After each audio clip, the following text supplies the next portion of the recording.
This is a very well-oiled machine, Yeah. the Fox Project. I mean, you've got fosterers with pens in their garden. Yeah, I mean, yeah. how did you come up with that idea? It's a long, since the beginning. It's such a good thought. It's volunteers that everybody loves to help, and we got so many, but we couldn't do it without our brilliant volunteers. Yeah. We've got so many different volunteers that can do what they can, do what they enjoy. So yeah, we have fosterers. So that way we can put them outside in a pen on their own.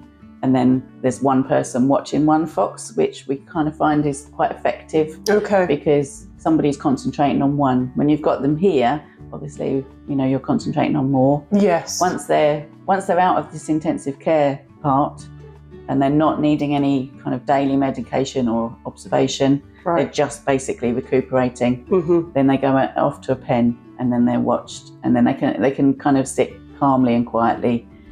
And in here it's quite a busy environment, obviously, that they don't enjoy. So it just works that there's one out somewhere. So yeah, our fosterers are really good from that point of view.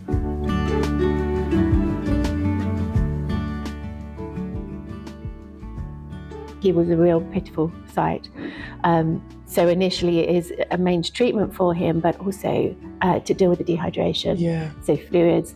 And on the assessment table, he was so weak, he was being spoon-fed honey water with critical care in, so just to get fluids into him. And he was so weak that he just let that happen. And it was just grateful for having that in front of him and lapping it off the spoon.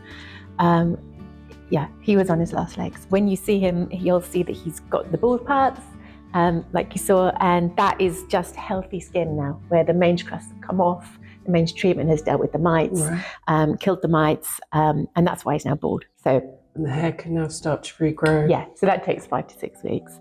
He has small sores that are created from the mange. That's created by the itching, because the mange mites itch. So he would have itched his skin, and so he has small sores all over him. But what he also has is a sitting bone wound here on his left hip. They are created purely because he is skinny, so there's not much fat on his hip, but also because of the loss of hair, there's no protection on his hip as well. So the bone has rubbed through the skin and a wound is created, which we call a sitting bone wound. He had infection in that wound as well, so he's being treated for the infection, and obviously we'd like the wound to close up. Who have we got here? This is little Oliver and Edith. So Oliver came in, they've both been in about 2 weeks. 2 weeks today. Oliver had not long been born, and he was found in the middle of a lawn. The vixen was seen nearby, and it was thought that he was just born, but the umbilical cord was actually, he wasn't in the sack or anything, so why he was on his own we're not too sure, but she didn't come back for him. So, right. And Edith was found in a field just on her own, soaking wet in the rain, so she came in as well. So we put them into groups as quickly as we can, because they thrive much better when they're with company. So so they've been together for most of the 2 weeks, and they're doing really well. They're snuggling up, yes. And they're getting another little one join them today, called Echo, who came in 2 days ago. So and we put them into groups of 5, because that's the kind of natural size for a litter, and then they would be released as that 5. So they'll stick together. They'll spend their whole time as that 5, and then they're released together. I'm just about to bottle feed them, so they're on 4-hourly feeds at the moment through the night as well. So yeah, who does that? Me at the minute with these ones. Sue, bless her, Trevor's wife, she does the majority of the bottle feeding. She can have quite a few on the go, but I'm doing these ones at the minute. And you also have to toilet them, so because they don't go on their own. So the mum would when she's licking them, it would stimulate them to go to the toilet, so we have to mimic that. Because foxes are quite hands-on mothers, aren't they? They are. They're very good mums. Yeah. Which is why, we're having quite a good year for reuniting this year, back with them, because they are good mums. Yeah. And if they've been disturbed, they don't abandon them just because they've been disturbed. They do often come back for them. So, it's quite nice So things like if anybody finds a cub litter, rather than just immediately pick them up, it can be a good idea to kind of get advice, speak to us, get some advice, or another wildlife rescue to get advice on maybe how to see if mum will come back for them. So don't give up if you see a cub alone. There's still a chance. Yes, before touching, it's always a good, unless it's obviously an immediate danger, get some advice first before picking up, because it may just be that mum's still around and watching. So sometimes if they're moving them, they just drop them if they get disturbed. He doesn't get onto the bottle very quickly. He's a bit of a fighter. Bit fussy. He is. I was saying I should have called him Baby Bear because it has to be just right. He really is. He really is fussy if it's not the right temperature. But he just always takes a little while. So he will start feeding in a minute. Yeah, here he goes. Oh, look at that.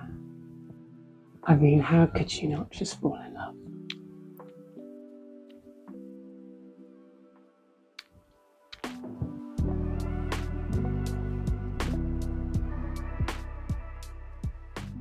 What would your advice be if someone found a fox or a cub and it's injured? What would you say they should be doing? The first thing they should always do is to contact a organisation that has the right kind of knowledge about that species, because you can't do it on your own. Unfortunately, a few people, we've known quite a lot of people over the years who've taken in a fox cub and tried to raise it on their own. It always is a disaster because the animal reverts to the wild when it's about 3-4 months old, and they can't cope with it, and we end up with it, by which time it's almost imprinted, so we've got a lot of work to do to get it wilded up. The best thing to do is just call, seek advice. Sometimes it can be simple and as simple as just saying, okay, well, can you just feel them? You know, the little litter of cubs, can you just feel them? Are they cold? Are they warm? Are they protected from the rain? What's the weather forecast look like if they're out in the wild?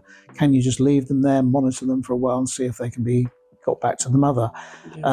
Don't just go pick them up, because often you haven't noticed a vixen's gone across the garden moving her cubs from one place to another. You've opened the door with a bang. It's dropped the cub, startled, runs into cover and is waiting for you to go away before she can come back. But you don't go away. You pick up the cub. Then we've got to try to get the animal back to the vixen if we possibly can. People feed foxes. A lot of people feed foxes, and I've got no real problems with that, providing they keep it to thinking in terms of a bonus rather than a lifestyle. Don't take over its lifestyle. Food is a bonus thing. So it's like feeding the birds.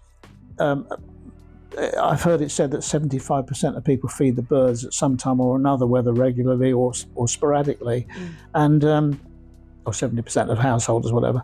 And a lot of the time, it's not that they're doing it because the animal or the birds are desperately in need of food. They're doing it because they want to see the birds. In the same way, if you want to see foxes in your garden, then put out a small amount at the same time every evening, because it's very quickly going to put you on its evening program, its evening schedule, and it's going to come for that peanut butter sandwich or wherever it is that's always at the same place at the same time. And then you get the joy of watching that animal. If you want to see the animal for quite a little period of time, then don't put down a peanut butter sandwich that can be picked up and run away with.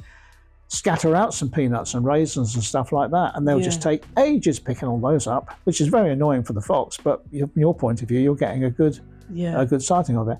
But don't try and get it dependent on you, and certainly don't try to get it hand-fed, because that is a disastrous option.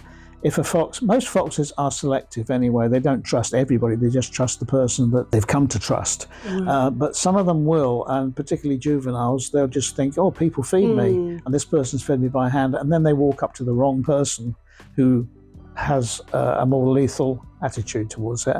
I was driving up through Caterham in Surrey, and a nice warm day, middle of summer, and I looked up into this field, and there's this recently harvested crop. It's just sprigs of barley or whatever it was in the field, and up there's this lazy fox just scratching itself, sitting amongst all these stumps, stalks, and And I pulled over the car fast and got out and got my binoculars out, and I'm looking up the field at this fox. And then I suddenly thought, what am I doing? I've got 150 foxes back at the Wasp Wildlife Hospital. I've got out of the car for this one. But that one meant more to me than the 150 I've got, because it's doing something, it's doing its own thing. And that's what interests me. Well, thank you for starting the Fox Project, maybe, albeit begrudgingly at first. Life happens. Started out as an information bureau, and now you are this mecca for fox welfare, so thank you. Well, I would like to say my pleasure.